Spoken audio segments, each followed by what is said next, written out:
اعوذ باللہ من الشیطان الرجیم بسم اللہ الرحمن الرحیم۔ عزیز طلبہ، آج ہم اپنا دوسرا ویڈیو ریکارڈ کرتے ہیں۔ پہلا ویڈیو ہم نے نظم آزادی کی تشریح کرتے ہوئے ریکارڈ کیا تھا۔ آج ہم ایک اور نظم کی تشریح کرتے ہوئے ویڈیو ریکارڈ کرتے ہیں۔ اس نظم کا نام ہے کسان اور شاعر کا نام ہے جوش ملیح آبادی۔ یہ نظم شاعر جوش ملیح آبادی نے لکھی ہے۔ جوش ملیح آبادی جو کہ ملیح آباد میں پیدا ہوئے تھے، اصل نام اس کا شبیر حسن خان تھا۔ اس کا تعلق ایک خوشحال اور نیم جاگیردارانہ گھرانے سے تھا۔ تحریک آزادی میں بڑھ چڑھ کر حصہ لیا، انقلابی نظمیں لکھی اور اپنے باغیانہ لہجے کی وجہ سے بہت مشہور ہوئے۔ تقسیم بر صغیر کے بعد پاکستان آ گئے اور ان کا مزار اسلام آباد میں ہے۔ چلو نظم شروع کرتے ہیں۔ نظم کا نام ہے کسان۔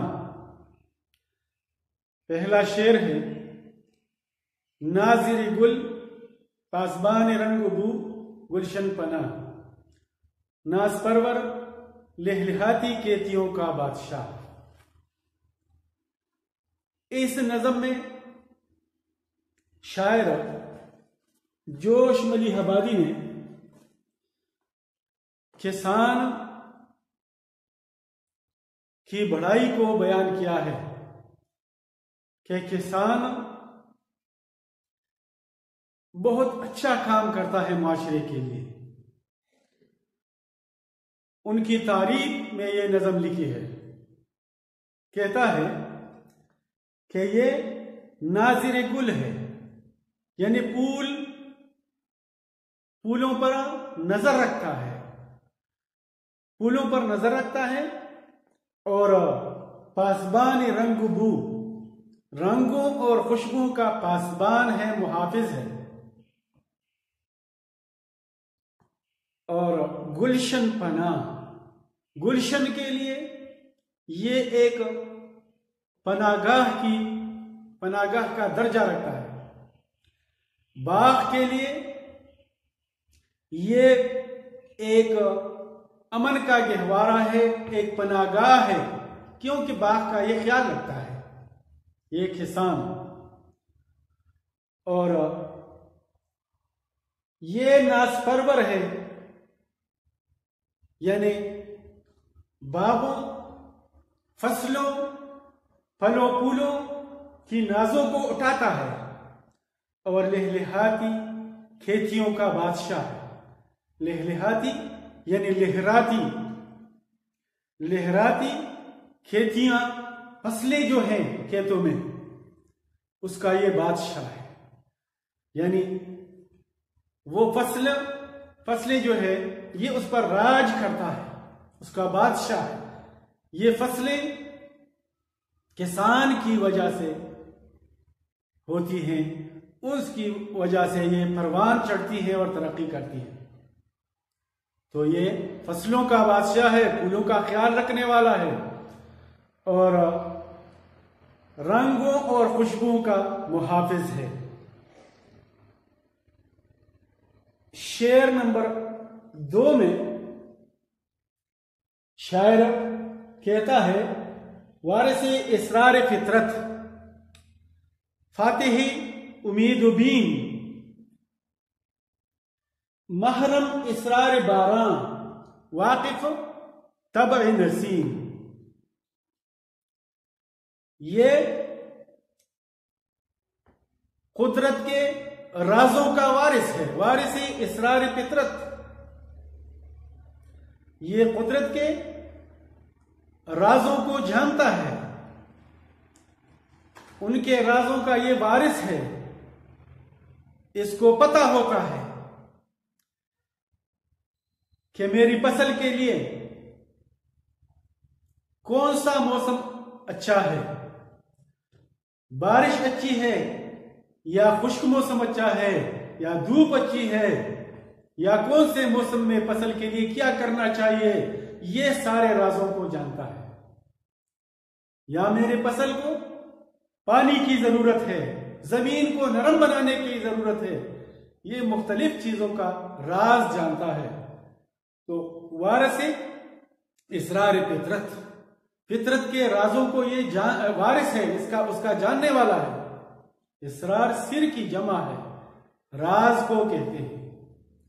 تو وارث اسرار فطرت، فاتح امید بین، اس نے امید اور نا امیدی پر، امید اور خوف پر فتح حاصل کیا ہے. یہ امید اور نا امیدی یعنی اس کو اپنے آپ پر حاوی نہیں کرتا کسی موسم کو، بلکہ امید اور نا امیدی پر اس نے پورا فتح حاصل کیا ہے.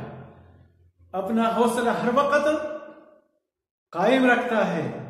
یہ اپنے حواس کو ہر وقت برقرار رکھتا ہے. اس نے امید اور نا امیدی پر فتح حاصل کیا ہے. محرم اسرار باراں، یہ بارش کے رازوں سے کا بھی محرم ہے. بارش کے رازوں کو بھی جانتا ہے کہ کب بارش ہوگی، میرے فصل کے لیے بارش اچھی ہوگی یا نہیں ہوگی. یہ سارے رازوں کو جانتا ہے.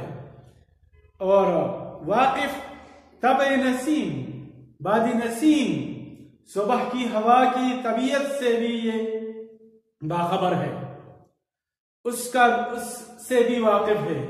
صبح کی جو تازہ ہوا ہوتی ہے اس کی طبیعت سے بھی یہ واقف اور باخبر ہے. طبع نسیم، نسیم باد صبا کو کہتے ہیں، صبح کے وقت جو ہوا چلتی ہے. واقف خبردار کو کہتے ہیں، باخبر کو کہتے ہیں. باراں تم جانتے ہو کہ بارش کو کہتے ہیں. محرم، محرم باخبر، راز جاننے والا، واقف کار. اور تیسرا شعر اس نظم کا ہے، جلوہ قدرت کا شاہد، حسن فطرت کا گواہ، ماہ کا دل، مہر عالمتاب کا نوری نگاہ. کسان جلوہ قدرت کا شاہد ہے، اللہ کے جلووں کو، قدرتی حسن کو یہ اپنی آنکھوں سے دیکھتا ہے، اس کا شاہد ہے.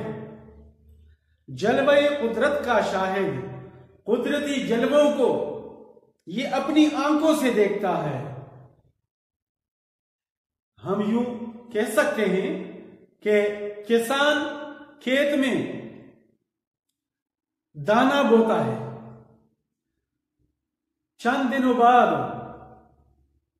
دانا پھٹ جاتا ہے، اس سے کومپل نکلتی ہے، کومپل بڑا ہو جاتا ہے، پھر آخر میں فصل بن جاتا ہے.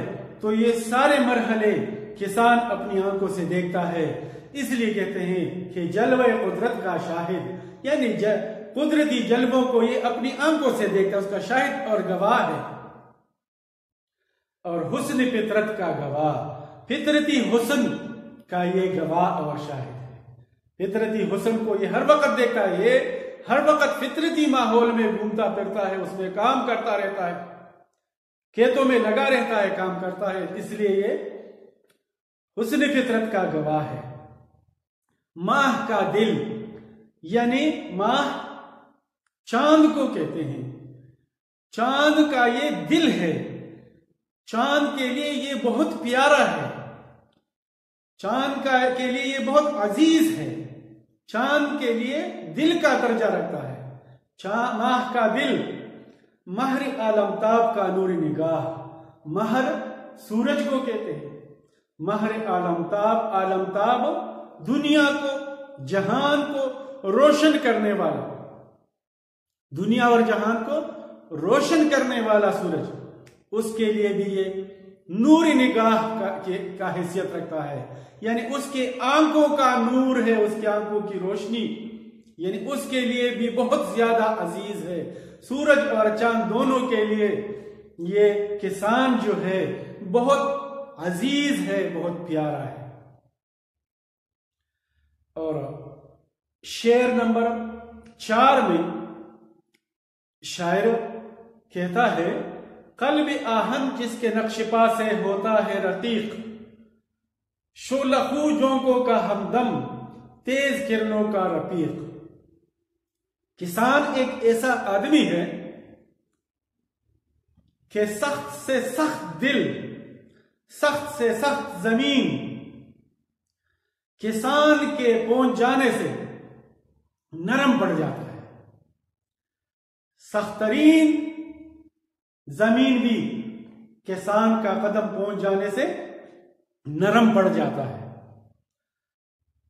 قلب آہن جس کے نقش پا سے ہوتا ہے رقیق، قلب دل کو کہتے ہیں، آہن لوہے کا، آہن سخت، قلب آہن سخت دل، لوہے جیسا دل، لوہے جیسا زمین، قلب آہن جس کے نقش پا سے ہوتا ہے رقیق۔ نقش پا، پاؤں کا نقش، پیر کا، پاؤں کا نشان، نقش پا۔ رقیق، رقیق نرم کو کہتے ہیں، یعنی سخت سے سخت زمین کسان کے پہنچ جانے سے نرم پڑ جاتی ہے۔ قلب آہن جس کے نقش پا سے ہوتا ہے رقیق، شعلہ خو جونکوں کا ہمدم۔ کسان انتہائی گرم، شعلہ خو ہوا کے جھونکے جو ہوتے ہیں اس کا ہمدم ہے، اس کا ساتھی ہے، اس کا دوست ہے۔ یعنی اگر گرم ہوائیں بھی چلتی ہو تو کسان کھیتوں میں کام کرتا رہتا ہے۔ شعلہ خو جونکوں کا ہمدم، شعلہ خو ایسی جھونکے، ہوا کی ایسی لہریں، ایسی گرم لہریں جس سے آگ برستی ہو، یعنی انتہائی گرم لہریں۔ شعلہ خو جونکوں کا ہمدم، یعنی انتہائی گرم ہوا کا یہ ساتھی ہے۔ انتہائی گرم ہوائیں جب چلتی ہے تو بھی یہ کھیتوں میں کام کرتا رہتا ہے۔ اور تیز کرنوں کا رفیق، اور جب سورج کی کرنیں اور شعاعیں انتہائی تیز ہوتی ہیں، زمین پر براہ راست پڑتی ہیں، ہر چیز کو جھلسا کے رکھتی ہے، ایسے موسم میں بھی کسان اپنے کھیتوں میں لگا رہتا ہے اور کام کرتا رہتا ہے۔ شعلہ خو جونکوں کا ہمدم اور تیز کرنوں کا رفیق، یعنی تیز شعلے جو، تیز شعاعیں جو ہوتی ہیں اس کا بھی یہ رفیق اور دوست ہے۔ اس وقت بھی یہ کھیتوں میں کام کرتا نظر آتا ہے۔ شعر نمبر 5 میں جوش مدی آبادی کہتا ہے، لہر کہتا ہے رگ خاشاک میں جس کا لہو، جس کے دل کی آنچ بن جاتی ہے سیلے رنگ بو۔ اس شعر میں جوش کہتا ہے کہ خاشاک کی رگوں میں بھی کسان کا لہو دوڑتا رہتا ہے۔ خاشاک ایندھن کو کہتے ہیں، وہ لکڑی یا وہ چیزیں جو ہم جلانے کے لیے ایندھن کے طور پر استعمال کرتے ہیں، اسے خاشاک کہتے ہیں۔ لہر کہتا ہے رگ خاشاک میں جس کا لہو، یعنی خاشاک کے رگ رگ میں بھی کسان کا لہو اور خون شامل ہے۔ مطلب یہ ہے کہ کسی خاشاک کو بنانے میں بھی کسان کا محنت شامل ہوتا ہے۔ ایک درخت وہ لگاتا ہے، آہستہ آہستہ وہ ترقی کر کے بڑا ہو جاتا ہے، پھر وہ خشک ہو جاتا ہے، پھر وہ ہم ایندھن کے طور پر استعمال کرتے ہیں۔ تو یہ ساری محنت جو ہے یہ کسان کی ہوتی ہے، وہ اس درختوں کو ہمارے ایندھن کا لائق بناتا ہے۔ درخت جو ہم ایندھن کے طور پر استعمال کرتے ہیں، یہ ساری محنت کسان کی ہوتی ہے۔ وہ لہر کہتا ہے رگ خاشاک میں جس کا لہو، رگ تم جانتے ہو، اور اسی طرح خاشاک ایندھن کو کہتے ہیں۔ لہر کا نا دوڑتا رہنا، گھومنا، آنا جانا، لہر کہتا ہے رگ خاشاک میں جس کا لہو خون کو کہتے ہیں، جس کے دل کی آنچ بن جاتی ہے سیل رنگ بو۔ اور کسان کی دل کی گرمائش جو ہے، گرمی جو ہے، وہ رنگوں اور خوشبو کے لیے ایک طوفان کا کام کرتا ہے۔ سیل طوفان کو بھی کہتے ہیں، سیل نمی کو بھی کہتے ہیں، نمی۔ تو یہ رنگوں اور خوشبو کے لیے نمی کا کام کرتا ہے، جس سے رنگیں اور خوشبو ترقی کرتے ہیں، پروان چڑھتے ہیں۔ اس کو جو نمی ملتی ہے، جو خوراک ملتا ہے، جس سے وہ پرورش پاتا ہے، کسان کی دل کی گرمائش ہے، کسان کا محنت ہے کہ رنگ اور خوشبو کو پروان چڑھاتا ہے۔ جس کے دل کی آنچ گرمی کو کہتے ہیں، گرمائش، گرمی، تپش، اور سیل طوفان یا نمی کو کہتے ہیں۔ اور شعر نمبر 6 میں شاعر جوش پلی آبادی کہتا ہے دوڑتی ہے رات کو جس کی نظر افلاک پر، دن کو جس کی انگلیاں رہتی ہے نبض خاک پر۔ کسان رات کے وقت آسمان کی طرف نظر کر کے غور و فکر کرتا رہتا ہے، وہ سوچ و بچار کرتا رہتا ہے، اپنے فصلوں کے بارے میں سوچتا ہے، موسم کے بارے میں سوچتا رہتا ہے، میرے فصل کے لیے کون سا موسم اچھا ہوگا، کون سا برا ہوگا، اس بارے میں سوچتا ہے، یا کل کے پروگرام کے بارے میں سوچتا رہتا ہے کہ کل میں کیا کروں گا، اپنے فصل میں کون سی خدمت کروں گا، فصل کے لیے زمین بناؤں گا یا اس کو گوڑی دوں گا، کون سی محنت کل کروں گا، اس بارے میں رات کے وقت وہ سوچ بچار کرتا رہتا ہے۔ دوڑتی ہے رات کو جس کی نظر افلاک پر، افلاک آسمان کو کہتے ہیں، اور دن کو جس کی انگلیاں رہتی ہیں نبض خاک پر۔ دن کے وقت کسان کی انگلیاں مٹی کو ٹٹولتی رہتی ہیں، مٹی کے نبض پر کسان کی انگلیاں رہتی ہے، دن کو جس کی انگلیاں رہتی ہے نبض خاک پر، یعنی مٹی کے نبض پر کسان کے ہاتھ لگے رہتے ہیں۔ کسان اپنے ہاتھوں سے مٹی میں محنت کرتے رہتا ہے، تو دن کے وقت اس کے ہاتھ مٹی میں رنگے ہوتے ہیں اور گردآلود رہتے ہیں، اور رات کے وقت وہ موسم کے بارے میں یا آئندہ کے لائحہ عمل کے بارے میں سوچتا رہتا ہے۔ اور شعر نمبر 7 میں جوش ولی آبادی کہتا ہے سرنگوں رہتی ہے جس سے قوت تخریب کی، جس کے بوتے پر لچکتی ہے کمر تہذیب کی۔ اس شعر میں جوش کہتا ہے کہ سرنگوں رہتی ہے جس سے قوت تخریب کی، کسان وہ آدمی ہے جس کی وجہ سے تخریب کاری کی قوتیں سرنگوں رہتی ہے، سر نہیں اٹھا سکتی، ترقی نہیں کر سکتی، بلکہ سرنگوں رہتی ہے۔ سرنگوں یعنی تابع رہتی ہیں، بے قابو نہیں ہوتی، بلکہ وہ اسے کنٹرول میں رکھتا ہے، سرنگوں رکھتا ہے۔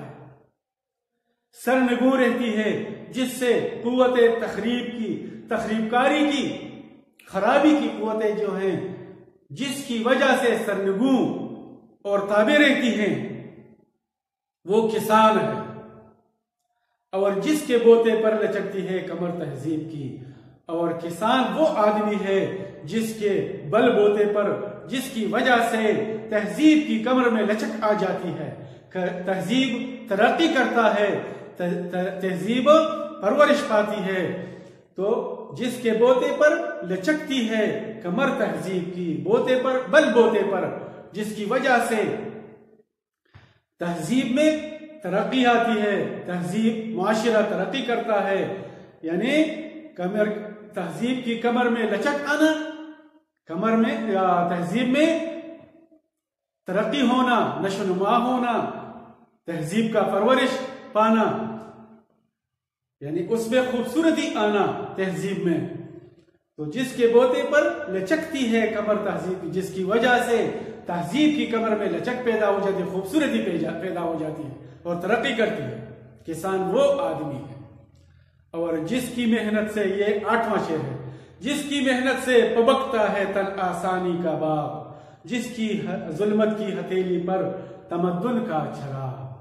کسان وہ آدمی ہے، اس 8ویں شعر میں جوش کہتا ہے کہ کسان وہ آدمی ہے جس کی محنت کی وجہ سے تن آسانی کا باغ ترقی کرتا ہے، سہل پسندی ترقی کرتا ہے، یعنی ہم آرام سے، بڑے آرام اور آسائش کے ساتھ ہم اپنی زندگی گزارتے ہیں، یہ ساری کسان کی وجہ سے ہے۔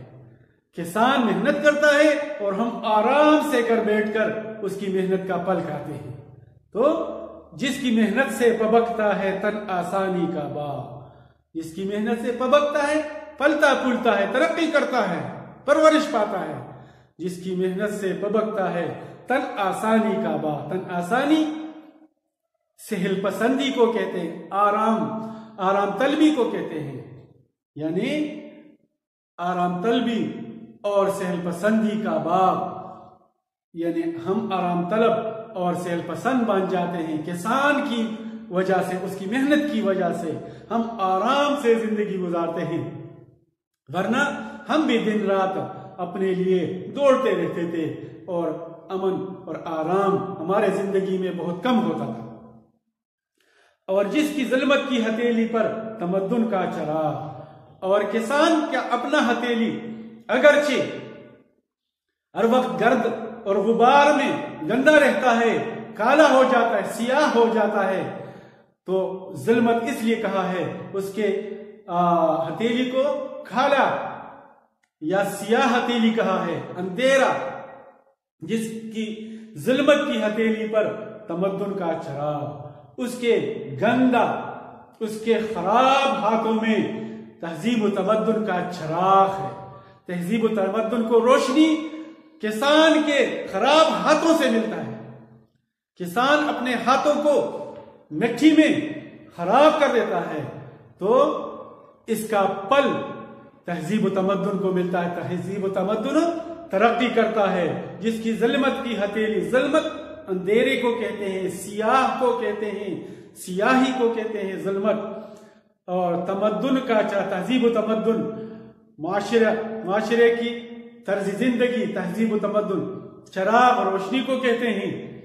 اور شعر نمبر 9 میں کہتے ہیں، دھوپ کے جلسے ہوئے رخ پر مشقت کے نشان، کھیت سے پیرے ہوئے موگر کی جانب ہے رواں۔